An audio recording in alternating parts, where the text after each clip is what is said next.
கீழே இறங்குடா. நான் அந்த பொண்ணு கிட்ட பேசி உங்க ரெண்டு பேத்தையும் சேர்த்து வைக்கிறேன்டா. கீழே இறங்குடா ஃபர்ஸ்ட். இல்லடா, அவ நான் சாவரேன்னு சொன்னதுக்கு அப்புறமும் என் கூட சேர மாட்டேன்னு சொல்லிட்டா. என்ன செத்து போக சொல்லிட்டா. இதுக்கப்புறம் நான் உயிரோட இருக்கிறதுல அர்த்தமே இல்ல. என்ன யாரும் தடுக்காதீங்க, நான் சாக போறேன். பாரியா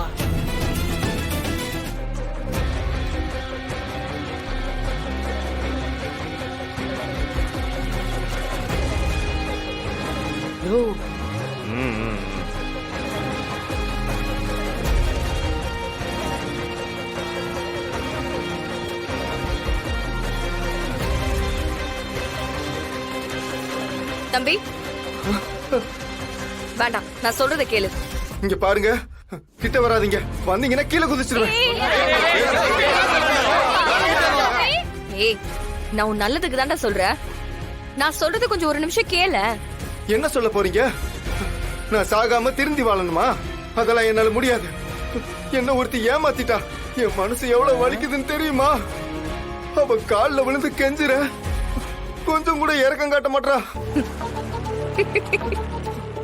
என்ன மேடம், என்ன பார்த்தா உங்களுக்கு காமெடியா இருக்கா? சரி, நீ குதி.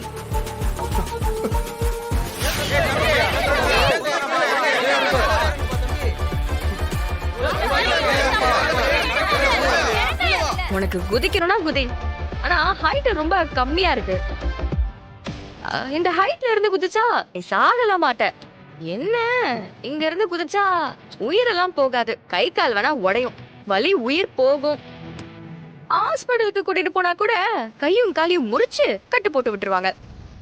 வாழ்நாள் முழுக்க நடப்புடமா வாழ வேண்டி வரும். சரி, அதுக்கு மேல உன் இஷ்டம் தான், குதி.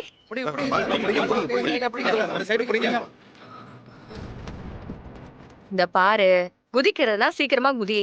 எனக்கு டைம் இல்ல, நிறைய வேலை இருக்கு.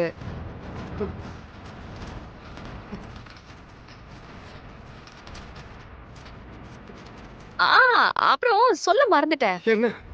நீ குதிச்சு கை கால்லாம் உடைஞ்சு ஹாஸ்பிட்டல் அட்மிட் ஆனதுக்கு அப்புறம் என்ன நடக்கும் தெரியுமா? என்ன நடக்கும்? என்ன நடக்கும்? உன் லவ்வரு உன்னை விட்டுட்டு போனால, அவ வேற ஒருத்தனை லவ் பண்ணி கல்யாணம் பண்ணி குழந்தை குட்டியோட சந்தோஷமா வாழ்வா. ஆனா நீ என்ன சொல்றாங்க?